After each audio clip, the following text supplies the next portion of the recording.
भाई तुम भाई।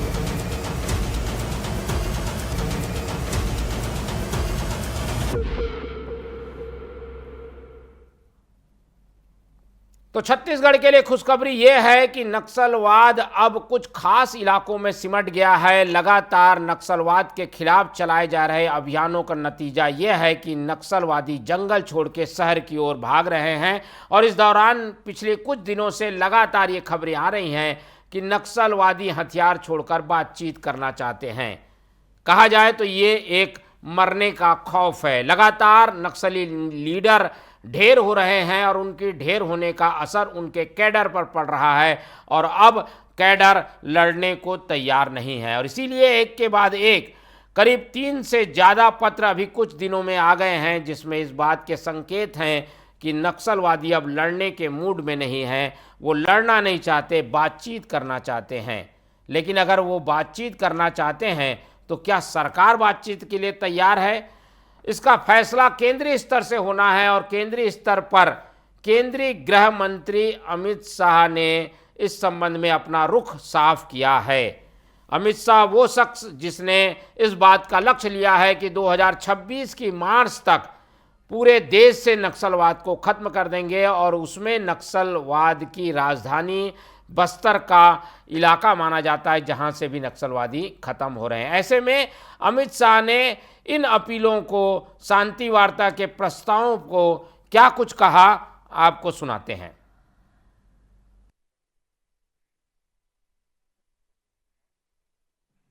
जो हथियार छोड़कर सरेंडर होकर आना चाहते हैं उनके लिए रेड कारपेट है। आइए भाई, आपका स्वागत है। आप मार्ग भूले हुए हमारे ही लोग हो। और सबसे अच्छा ल्यूकरेटिव सरेंडर पॉलिसी विजय जी बैठे हैं, छत्तीसगढ़ सरकार ने बनाया है, भारत सरकार ने बनाया है। सबका स्वागत है। हथियार छोड़ दीजिए। आए, आज भी मैं कहता हूं, हम किसी को मारना नहीं चाहते, मगर आप हथियार में लेकर निर्दोष आदिवासियों को मारना चाहते हैं तो मेरी सरकार का धर्म है इनको बचाना और आपका सामना। तो ये है अमित शाह जो कि साफ तौर पर कह रहे हैं कि हमारी एक समर्पण नीति बनी हुई है और इस समर्पण नीति के तहत जो लोग समर्पण करना चाहते हैं उन्हें पहले हथियार छोड़ने होंगे, उसके बाद ही वो समर्पण कर पाएंगे। ऐसे में अमित शाह का रुख साफ है कि जो प्रस्ताव अब तक नक्सलियों की ओर से दिए जा रहे थे जिसमें हथियार छोड़ना शामिल नहीं है, अपनी अपनी जगहों में बैठे रहे नक्सली बातचीत से इस युद्ध को रोकना चाहते हैं, एक तरीके से युद्ध विराम करना चाहते हैं। और उस पर अब अमित शाह की जो हाँ और ना है उस पर निगाह थी, वो अब साफ हो गई है कि अमित शाह इस पक्ष में नहीं है कि कोई भी बातचीत बिना हथियार छोड़े की जाएगी। तो ये जो पूरी स्थिति है उससे साफ पता चलता है कि अमित शाह की तो ना हो गई है। अब छत्तीसगढ़ में नक्सलवाद का सफाया इसी तरीके से जारी रहेगा। हमारे प्रदेश के गृह मंत्री क्या कहते हैं विजय शर्मा, वो भी आपको सुनाते हैं। अमित शाह के रुख के बाद उन्होंने भी इस बात का समर्थन किया है कि हथियार छोड़े बिना नक्सलियों से बातचीत नहीं होगी।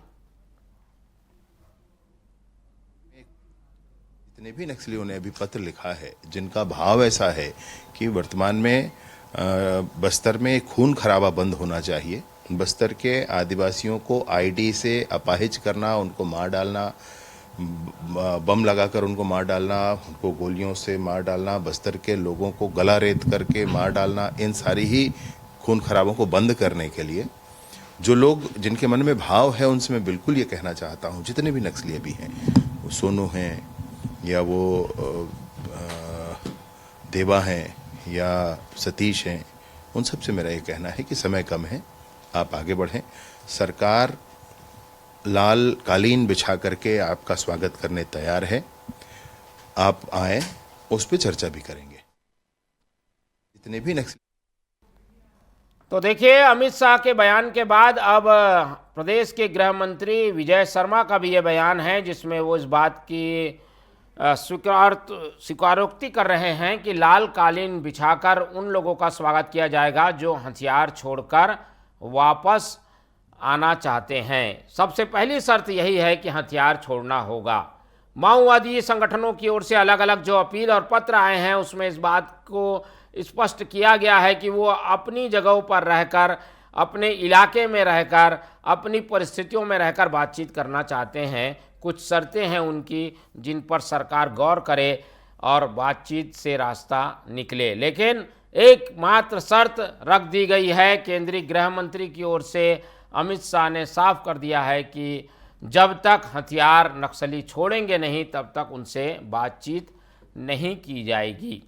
तो बातचीत का रास्ता बंद हो गया है क्योंकि केंद्रीय गृह मंत्री अमित शाह का बयान सामने आ गया है। ऐसे में नक्सलवाद के खिलाफ जो अभियान पिछले कुछ दिनों से चल रहा था वो और तेज होगा क्योंकि अब बारिश का सीजन भी खत्म हो रहा है। ऐसे में बारिश के सीजन के बाद एक बड़े अभियान की तैयारी चल रही है। चलिए, इस संबंध में कांग्रेस का क्या रुख है वो भी हम जानने की कोशिश करेंगे। और कांग्रेस का जो बयान है उससे ये पता चलता है कि कांग्रेस इस मामले में अभी कुछ रुख साफ नहीं करना चाहती। उसका कहना तो ये है कि मुठभेड़ हो रही है, उसमें कुछ बेकसूर लोगों की भी मौत हो रही है, उन सब पर ध्यान भी देने की ज़रूरत है। फिलहाल ये जो पूरा प्रकरण है वो राजनीतिक हो चला है क्योंकि अब वो रास्ते भी बंद हो गए हैं जो कि नक्सलियों को एक उम्मीद के किरण के रूप में दिखाई दे रहे थे। इस मामले में क्या प्रतिक्रियाएं हैं, प्रदेश में क्या राजनीतिक हलचल तेज है, जानने के लिए हमारे साथ हमारे संवाददाता प्रियांशु कश्यप जुड़ रहे हैं। उनसे बातचीत करते हैं। प्रियांशु, बताइए, अमित शाह के बयान के बाद क्या राजनीतिक प्रतिक्रियाएं मिल रही हैं? कांग्रेस का क्या रुख है, बीजेपी क्या कह रही है और इस तरीके के रुख से क्या आने वाले दिनों में नक्सलियों को और मुश्किलों का सामना करना पड़ेगा?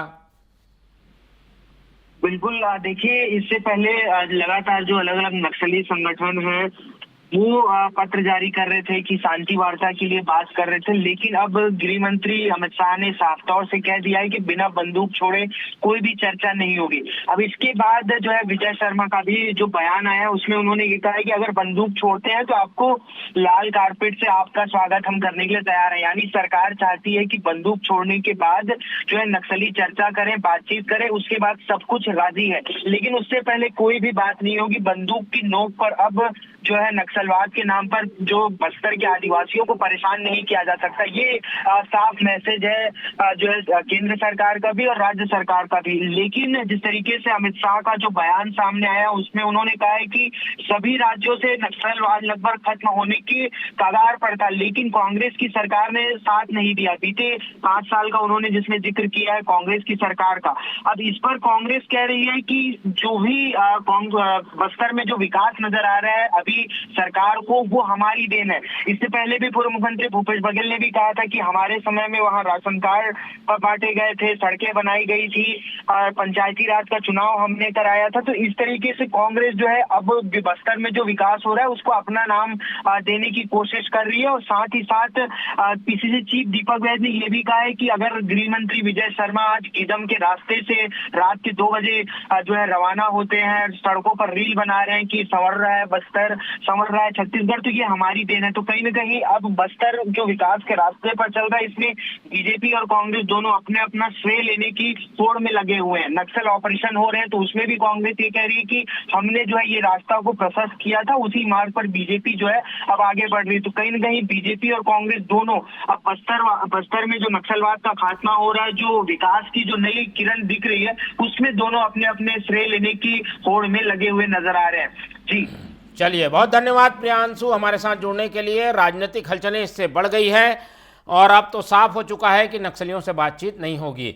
ऐसे में कांग्रेस का क्या रुख है, जानने के लिए हमारे साथ जुड़ रहे हैं कांग्रेस के प्रवक्ता धनंजय सिंह ठाकुर। उनसे बातचीत करते हैं और समझते हैं कि कांग्रेस इस पूरे रुख पर क्या प्रतिक्रिया देती है। बहुत स्वागत है आपका टीवी 24 में धनंजय जी।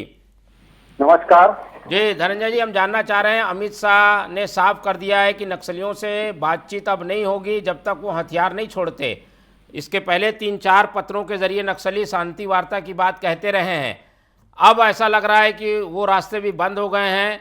इस स्टैंड पर कांग्रेस का क्या कहना है जब केंद्रीय गृह मंत्री इस तरीके के स्टैंड लेकर चल रहे हैं? देखिए, मुझे लगता है कि केंद्रीय गृह मंत्री अमित शाह जी जो हैं, गृह मंत्री रहते हैं, देश से नक्सलवाद आतंकवाद को खत्म करने में असफल साबित हो गए हैं, क्योंकि लगभग 11 साल से वो सरकार में है और 6 साल लगभग गृह मंत्री अमित शाह जी। तो स्पष्ट है कि उनके गृह मंत्री रहते कोई ऐसा काम नहीं हो पाया जिससे देश से आतंकवाद या नक्सलवाद खत्म होता। पहली बात। दूसरी बात यह है कि निश्चित तौर पर नक्सली संगठन पहले भी पत्र लिखते थे, जब रमन सिंह जी मुख्यमंत्री थे तब, जब भूपेश बघेल जी मुख्यमंत्री थे तब, और उस दौरान कांग्रेस ने स्टैंड क्लियर किया था कि जब नक्सली संगठन संविधान का सम्मान करेंगे, हथियार छोड़ेंगे, तो ही वार्ता उससे की जाएगी। स्पष्ट है। और निश्चित तौर पर आज भी सरकार भी स्टैंड ले रही है कि अगर नक्सली हथियार छोड़ते हैं, संविधान का सम्मान करते हैं, तो वार्ता होगी। निश्चित तौर पर ये भारत के संविधान का सम्मान होना चाहिए। और उसके बाद सरकार को स्टैंड करना है। पहले गृह मंत्री विजय शर्मा जी नक्सलियों को पत्राचार करते थे, फोन से बात करने की बात करते थे, संवाद की बात करते थे, फिर नक्सली संगठन पत्र लिखते थे, और अभी नक्सली संगठन ने पत्र लिखकर हथियार छोड़ने की बात कही है। तब सरकार को स्पष्ट करना है, उन्हें किस रणनीति में आगे बढ़ना है, किस प्रकार से नक्सलियों को खात्मा करना है। हम तो स्पष्ट कर दिए, संविधान का सम्मान हो, हथियार छोड़े, तो निश्चित तौर पर बात होनी चाहिए। बिल्कुल, आप हमारे साथ बने रहिए। हमारे साथ बीजेपी के प्रवक्ता श्रीचंद सुंदरानी भी जुड़ रहे हैं, उनसे समझते हैं कि इस स्टैंड के पीछे क्या सोच हो सकती है पार्टी की। बहुत स्वागत है आपका टीवी 24 में श्रीचंद सुंदरानी जी।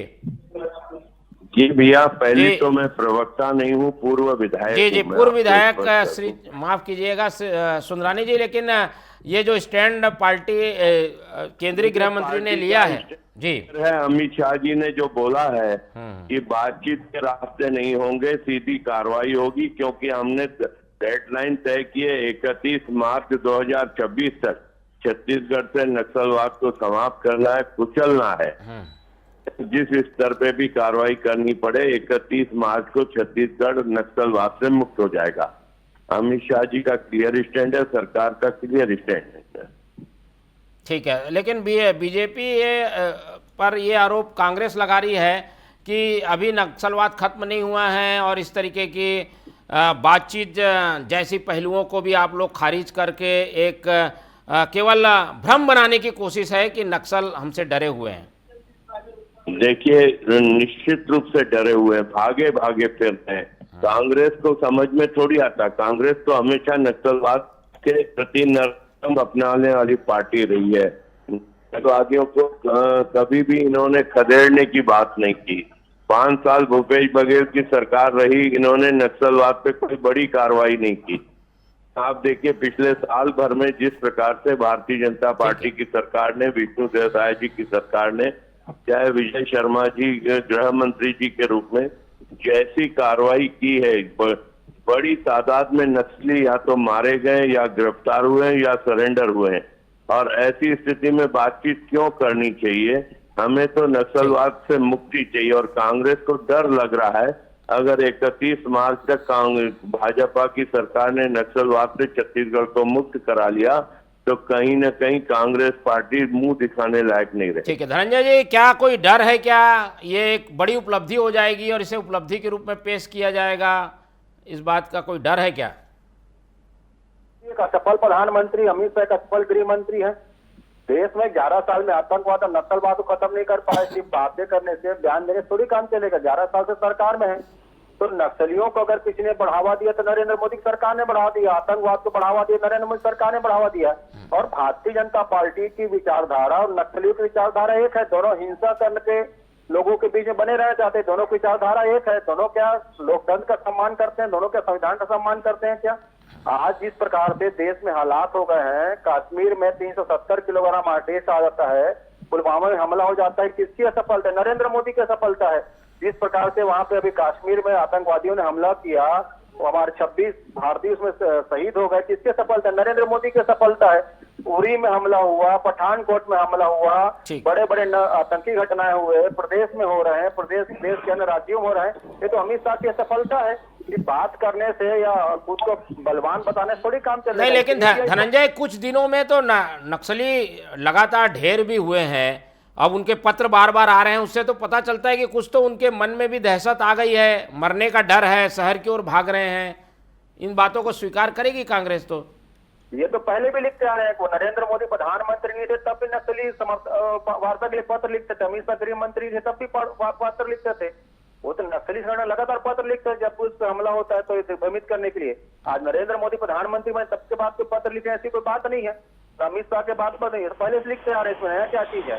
सवाल वो उठता है कि आपकी नीतियां क्या है भाई। जिस प्रकार से गृह मंत्री अमित शाह जी झूठ बोलते हैं, जिस प्रकार से वो बातें करते, कांग्रेस सरकार में नक्सलवाद के काम नहीं किया। ये तो गृह मंत्री थे, 3 बार छत्तीसगढ़ में कांग्रेस सरकार के कामों को तारीफ करके गए हैं। मुझे लगता है अमित शाह जी की उम्र का जो है फर्क दिखने पड़ गया है, भूलने की शायद उनको बीमारी लग गई है। तो स्पष्ट समझ में आता है और कांग्रेस ने स्पष्ट कहा है कि आतंकवाद नक्सलवाद के साथ कोई बात नहीं होगी। बात तो नरेंद्र मोदी जी याद करते। पाकिस्तान कौन गया था आतंकवादियों के देश में गले मिलने के लिए? नरेंद्र मोदी गए थे। चलिए, अभी आप देखें ना जिस प्रकार से आतंकियों पे हमला हमारे फौज कर रही थी। सुंदरानी जी जल्दी जवाब दे दीजिए जी।